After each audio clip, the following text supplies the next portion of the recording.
Hola, hola, ¿cómo están? Bienvenidos a Tesis. Hola, Richard. Hola, Vera, ¿cómo estás? Muy Bienvenidos. bien. ¿Qué tenemos hoy? Bueno, hoy vamos a hablar de autismo, Ajá. que es un tema de la salud mental que se puede ver desde los chiquititos. Entonces, bueno, vamos a ver de qué se trata. Perfecto. Vamos a hablar también del tema de COVID. Vamos a hablar el tema de las vacunas. ¿Cómo viene? ¿De dónde apuntan? ¿Qué tipo de vacunas hay? ¿Quiénes se vacunan? Todo el tema de las vacunas. Bueno, y también vamos a ver a los alimentos. ¿Cómo alimentos? Alimentos para ver qué diferencia entre prebióticos, probióticos y ver los superalimentos. Los superalimentos. Me encantó. ¿Arrancamos? Arrancamos. Dale.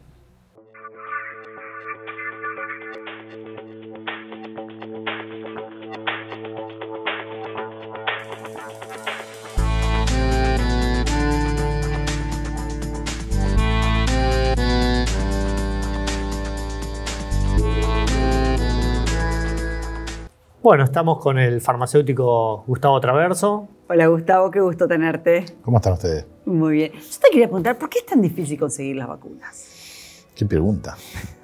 Mirá, en el mundo lo que se conoce como geopolítica o disputa geopolítica tiene que ver con los instrumentos de tecnología y de ciencia. Bueno, la vacuna es uno de ellos. Quien tiene el poder, el desarrollo científico-tecnológico es quien hegemoniza los procesos. Vos fíjate que no casualmente son 7 países, los que tienen más del 50% de las dosis que hay.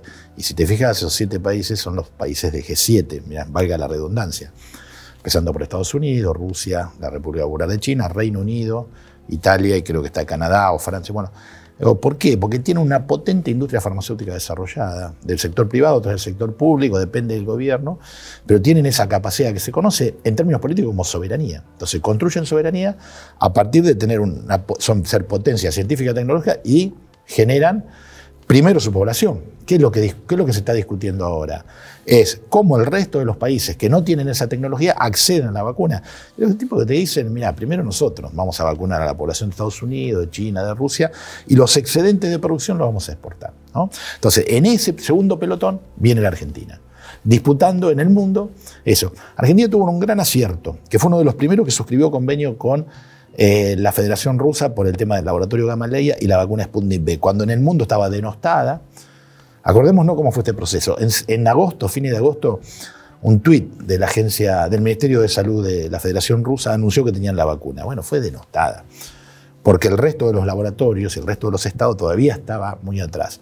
Fue denostada, fue muy criticada y fue golpeada.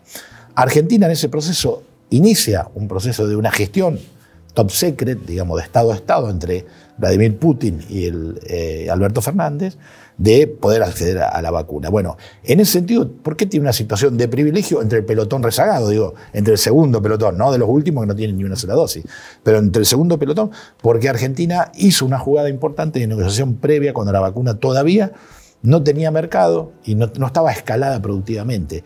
Lo mismo con la relación Argentina-China a través del acuerdo Xi Jinping con Alberto Fernández, que le permite tener acceso. Ahora, todo eso, cuando la vacuna sale a la calle, se escala, empieza a tener una demanda mundial enorme.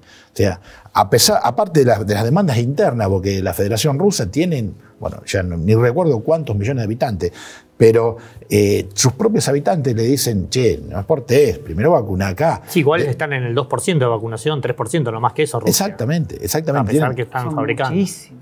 Argentina tiene un acceso determinado a una cantidad de dosis que es día a día, semana a semana, y está en puerta de firmar, ya se firmó, pero de traer una cantidad importante de Sinopharm de China, que son 3 millones de dosis. Si nosotros logramos esos 3 millones de dosis, y si esa vacuna ANMAT la autoriza para mayores de 60, vamos a tener un flujo importante de vacunación. Mientras tanto, claro, estamos igual que cualquier otro país, mucho mejor que algunos hermanos, como el caso de Paraguay, que no tiene y no ha firmado convenios y no tiene acceso a la vacuna y está mendigando lo que Naciones Unidas ha repartido. Naciones Unidas, la Organización Mundial de Salud, consiguió un fondo, creo que se llama CoronaVac o algo así, que distribuye en los países más periféricos o más pobres una cantidad de dosis que es insignificante para la población.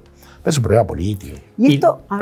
Y la velocidad de aplicación cada vez que ingresa la vacuna, ¿cómo la ves? ¿La ves bien? ¿O hay capacidad instalada en el caso de las farmacias, por ejemplo, que no se está utilizando? Sí.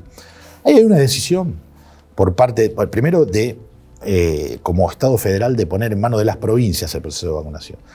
Hay una decisión del gobierno de la provincia de Buenos Aires, por el nivel de escasez y las dificultades que tiene, de centralizar el proceso de vacunación en operativos propios.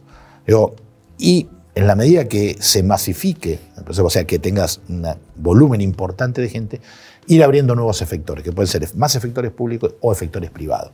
Esto es lo que está planificado. Mientras tanto, por ahora, lo que tenemos en cuenta, vos ves los vacunatorios tienen más personal destinado a la aplicación de la vacuna que personas que se vacunan. Sí, hay una estructura más importante que el flujo que tenés. Claro. Porque vos tenés semanas en la cual yo he ido a los vacunatorios, incluso el viernes estuve, y había 10 personas para vacunarse y 30 personas que son las que trabajan en el vacunatorio. Uh-huh. ¿Qué quiere decir? Que todavía en estos esquemas de las postas de vacunación están sobreexplotados. Ahora, si te llegan 20 millones de dosis, no te da la capacidad. Ahí tenés que armar un esquema mucho más masivo, como es el de influenza o es los de los calendarios de vacunación que utiliza la red de farmacias, que utiliza los CAPS, Centros de Atención Primaria de la Salud, más conocido como la salita del barrio. Todos esos que son efectores de salud que hoy no están participando de esto. Y hay otro tema que también es importante. Ahora se juntan con la vacunación de antiinfluenza o antigripal, conocida popularmente como la vacuna antigripal, que tiene su red ya establecida durante años, que es la farmacia. Y se pueden dar las dos. Se recomiendan 14 días de diferencia. 14 días de diferencia. Lo que pasa es que como lo que está incierto es la de COVID. La gente ahora está a la expectativa. En este momento hay vacunas antigripales y la gente no se la está aplicando. Claro, porque están esperando la otra. Y una pregunta, el tema del...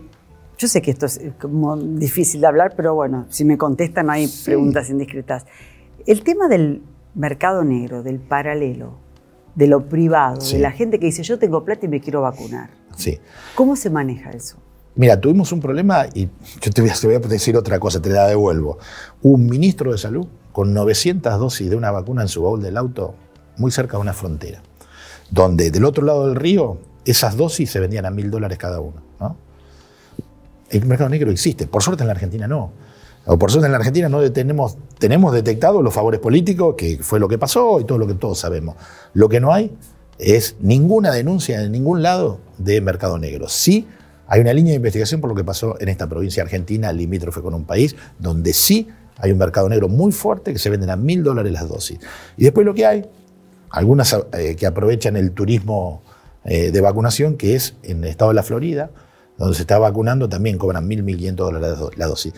Y tengo entendido que hay, que no son mercados negros, son mercados oficiales, pero que te cobran una cantidad de dinero. Hay gente que tiene el dinero y se va a pasear una semana a Miami y se vacuna. Pero para quedarnos tranquilos acá, no, a lo mejor mi mamá, que es grande, me llama y me dice, ay, porque yo me enteré que la vecina se fue a vacunar. No, mamá, no hay vacunas truchas. Es como... Te podría asegurar, te podría asegurar que no lo hay. No quiere decir que mañana aparezca en una provincia un caso. Corrientes... Todo estuvo cerca, parecería. No, me había cuidado de decir el nombre de la provincia, ahora me salió. Corrientes es un claro ejemplo que desde un gobierno, desde un Ministerio de Salud, había algo bastante confuso y del otro lado del río, y cualquiera que conoce Corrientes sabe que el río está acá y que se cruza muy fácilmente. Hay un importante mercado negro que están pasando estas cosas, sí en Paraguay. Y después tengo entendido que Cuba en agosto tendría su propia vacuna y va a generar un plan de visitas a Cuba, incluida la vacuna, una serie de cosas. Esto lo hablé el otro día con el embajador de Cuba, me decían que sí, que lo tienen en mente, que van a vacunar a toda su población, van a exportar a determinados países con los cuales tienen convenio, pero que también lo van a utilizar como una herramienta de visita a la isla y una serie de cosas. ¿Esto cómo está? En la Argentina, toco madera, no tenemos problema de mercado negro. Perdón la pregunta. No, está bien, sí, para eso venimos. Para que nos hagan preguntas incómodas, si no, sería fácil. Bueno, muchas gracias. Muchas gracias, Gustavo. Gracias a ustedes. Bueno, vamos al escritorio. Dale, vamos.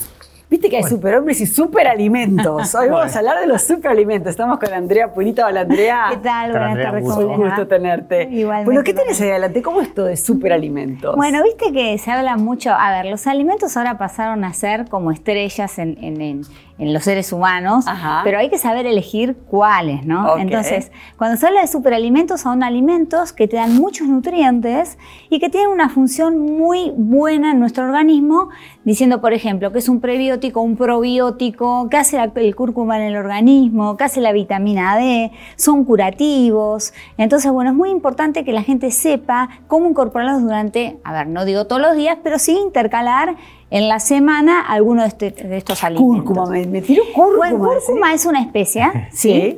Que es amarilla. Claro, es tipo, a ver, el curry o el azafrán, ¿viste? El color.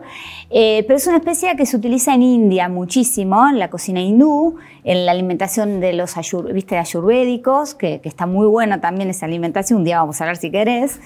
Entonces, ¿cuál es, a ver, la principal función de la cúrcuma? Es antiinflamatorio. Entonces, al ser antiinflamatorio, previene un montón de enfermedades. Y de hecho, se está investigando también que puede funcionar muy bien para los diabéticos. Entonces, vos fíjate que en tan poquito decís, ¿cuánto tengo que consumir por día de cúrcuma? 8 gramos diarios sería lo ideal, ¿sí? O sea, más de una cucharadita de té. Sí, porque una de té tiene 5, así que un poquitito más, ¿no? Y la realidad de la cúrcuma es que hay que consumirla natural, no en comprimidos, porque yo soy antimedicación. Entonces siempre le digo a la gente, fíjate si puedes conseguir el polvo de cúrcuma, la especia. ¿Qué la pongo en dónde? ¿Me la pones? No. Sí, se puede tomar si querés, pero si no se condimenta. Es un condimento, es una especia que tiene un sabor muy particular. Pero la verdad que está muy bueno que la gente empiece a consumirla, porque el día a día, esto es como todo, ¿no? Si yo lo hago un día sí, un día no me sirve, porque todo lo natural lleva más tiempo para hacer efecto. Pero si 2 o 3 veces por semana habitualmente voy incorporándola a mis comidas, puede tener un efecto antiinflamatorio muy bueno. Me encantaría hablarte, ¿sabes de qué? De los prebióticos y los probióticos. ¿Por qué? Porque hay mucha confusión con esto y son tenemos que atender 2 cosas muy importantes. El prebiótico, que es el que forma, ¿sí?, en nuestro intestino la flora bacteriana intestinal, que esto se está utilizando muchísimo ahora y se está escuchando mucho hablar de esto. ¿Por qué? Porque nos da la inmunidad. O sea, nuestro intestino, así como lo escuchan, nos da nuestra inmunidad. Cuanto mejor está nuestra flora intestinal, mejor vamos a estar de salud físicamente, y también atendiendo todo lo que está pasando con los virus, con las enfermedades respiratorias.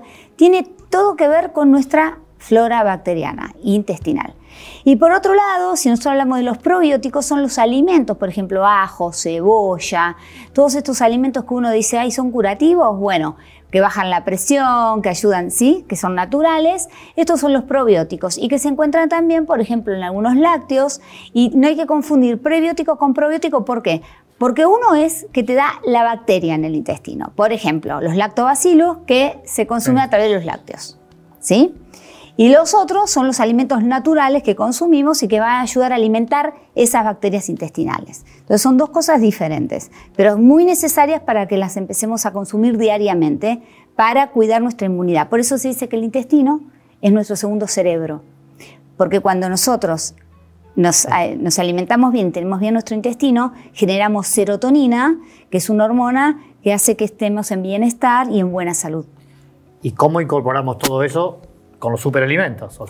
Digamos, ¿Cuáles son los alimentos que nos hacen bien tener una buena flora intestinal? Los lácteos descremados, obviamente. Descremados, ¿sí? Perfecto. Siempre descremados, o en cúrcuma, que les dije. Los cereales, que son muy importantes. La gente a veces le tiene miedo a las legumbres y a los cereales. Nos estamos perdiendo una fuente importantísima, ¿sí? ¿Hay que activarlos a los cereales? Según cuál. A ver, si hablas de legumbres para activar, las lentejas no se activan, ¿sí? Pero los porotos, los garbanzos, esos sí se activan. ¿Qué quiere decir activar? Es dejarlos en remojo para sacarle una sustancia que tienen, que puede ser un poco perjudicial o tóxica para la salud. Pero está bueno remojarlos 24 horas por lo menos. Las lentejas no hace falta ya remojarlas. Vienen bien, se comen directamente. Por otro lado, hay algunos cereales, como me decían ustedes recién, que es la quinoa, que es un cereal que es muy conocido ahora y la gente lo está consumiendo muchísimo, pero el principal nutriente de la quinoa, ¿saben cuál es? La proteína. Tiene muchísima cantidad de proteína. Antes era la soja, que se asimilaba a la proteína de la carne. Ahora es la quinoa, que se está... Que puede reemplazar, digamos, que puede reemplazar. Es muy buena la quinoa. Y se cocina Para cocinarla es un poco engorrosa porque hay que lavarla como 5 veces hasta sacarle toda esa sustancia que tiene, pero después... ¿Hace mal comerla sin lavar? Sí, esto es como las legumbres, ¿no? Tienen estas sustancias, estas saponinas, unas sustancias que contienen, que si no las eliminas te traen flatulencia. Que hacen esa espuma cuando claro, vos la limpiás. y te traen flatulencia, molestia intestinal, te hinchan. Entonces, bueno, es mejor lavarla. Y después consumirla para ensaladas, para una salsa natural, para un guiso natural, saludable. Entonces es muy bueno incorporarla y también para los niños, porque es muy suavecito el sabor, también es muy rica. Y bueno, y lo que yo le doy siempre a la gente es jengibre. El jengibre que es súper saludable y que, a ver, cuando pensás en jengibre la gente piensa que es una raíz, que es muy caro. Y la verdad que si nosotros necesitamos jengibre diariamente es un poquitito. Vamos a la verdad. Claro, no es toda la raíz. Entonces yo puedo comprar... ¿Y cómo hago el jengibre? El jengibre lo puedes rallar en las preparaciones. Tiene un sabor a limonado picante, bien fuerte. Entonces tienes que ponerle apenitas un poquito. Y si no, lo haces tecito. Preparas un té de jengibre que queda muy rico. Y para la época de frío, señora, señor, es muy importante empezar a tomar tecito de jengibre. ¿Por qué? Porque todos los afectados con las vías respiratorias los va a mejorar muchísimo y además saca el catarro. La gente que tiene mucha tos o que tiene catarro también mejora muchísimo con el jengibre. Y la mujer embarazada le previene las náuseas. Perfecto. Rallado puede ser también. Bueno, tenemos tarea para el hogar. Sí. Cúrcuma, jengibre. Nos manda a todo. cocinar. Gracias. No, por nada. Vamos Bueno, a Living. Dale, vamos. Bueno, mirá qué lindo tema ahora tenemos. La tenemos a María del Milagro Sarno. ¿Qué tal? Licenciada en Psicología. Un gusto tenerte, María. Y vamos a hablar de características del espectro autista. Bueno. ¿Qué es una persona autista? ¿Qué características tiene? Bien, cuando hablamos de autismo nos referimos a una persona, a una condición que surge en diferentes momentos del desarrollo, en la infancia, se extiende hacia la edad adulta. En realidad el autismo en sí es una condición que afecta 2 dominios en el desarrollo de la persona, la comunicación social y la presencia de un patrón conductual atípico, restrictivo, de intereses y actividades. Cuando hablamos de espectro, en realidad nos referimos a una amplia gama de habilidades, de desafíos y de capacidades que pueden presentar las personas. Muchos niños o adultos pueden llevar a cabo las actividades de la vida diaria sin ningún problema o sin ningún apoyo.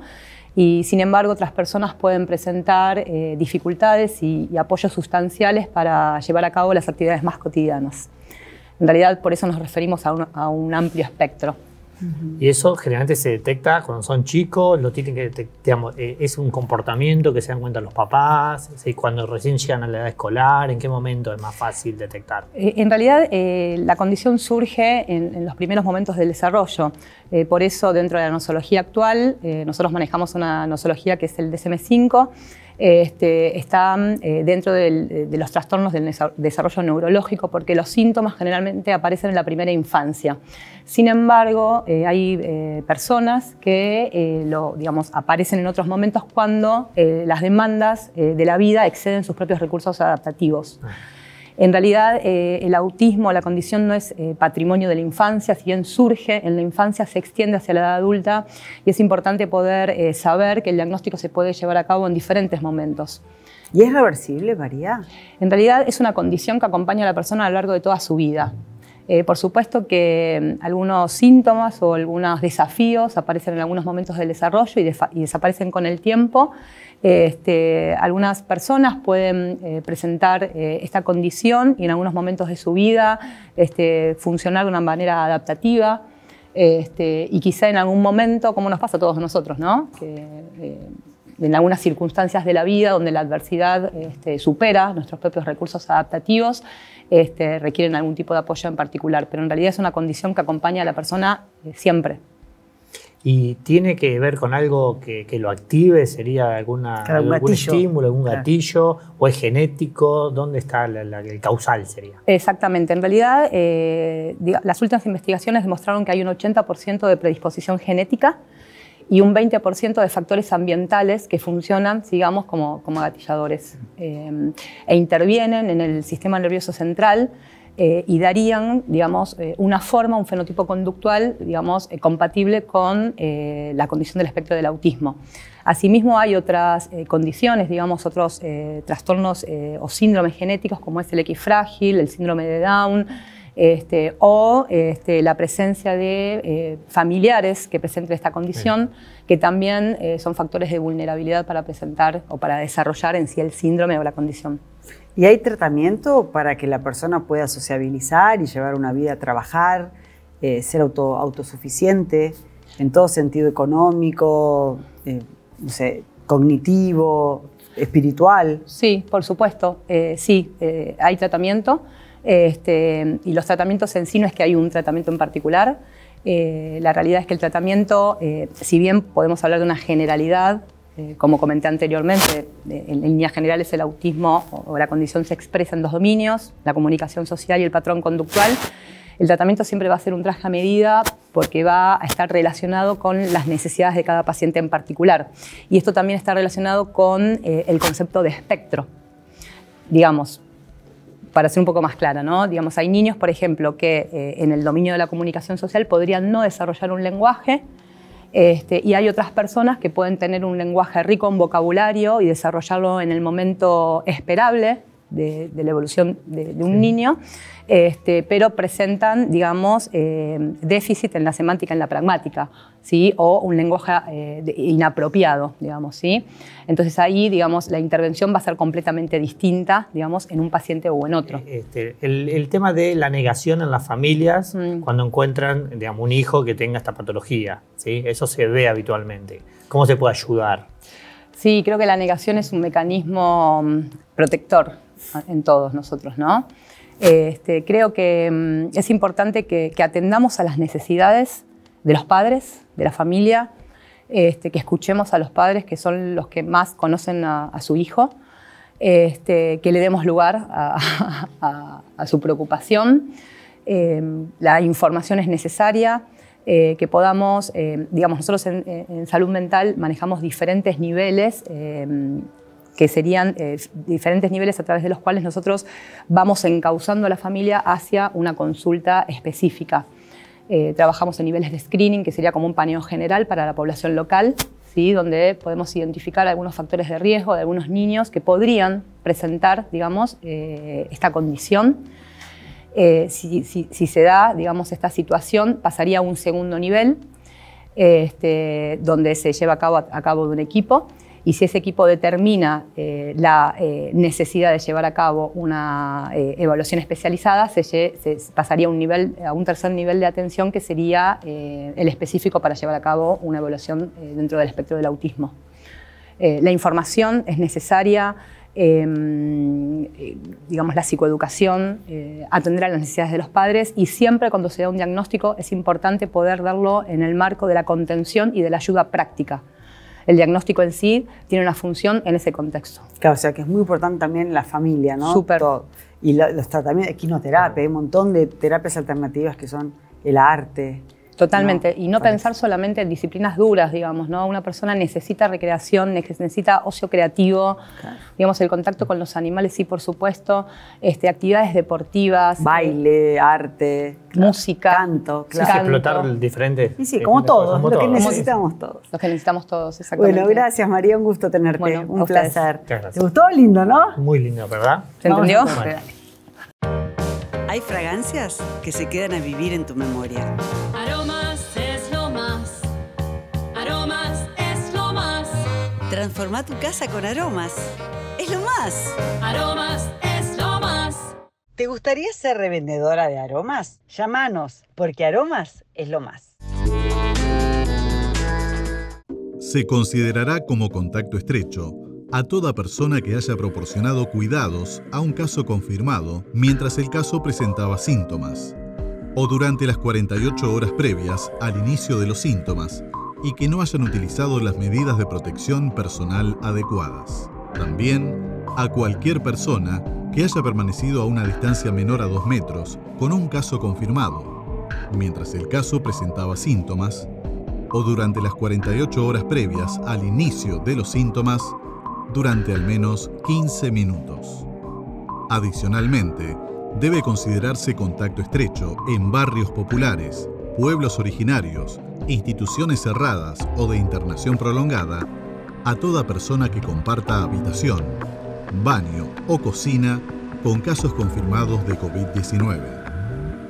Asimismo, a toda persona que concurra a centros comunitarios y haya mantenido estrecha proximidad con un caso confirmado mientras el caso presentaba síntomas. Menos de 2 metros durante 15 minutos. En medio de todo este 2020, que fue una locura, un stand-by apabullante, Simmons no paró de soñar. Para descansar en primera clase. Bueno, ¿qué tal? ¿Te gustó? Me encantó, hemos aprendido de todo. Y Los superalimentos, ¿eh? Sí, sí, a darle la cúrcuma, al jengibre, nos tecito. mandaron a cocinar, creo. Bueno, y aprendimos de vacunas, así que bien, creo que muy bien. Me encantó. El sábado que viene tenemos una El sábado cita. que viene y síganos en las redes y gracias por ver Tesis de Salud. Gracias.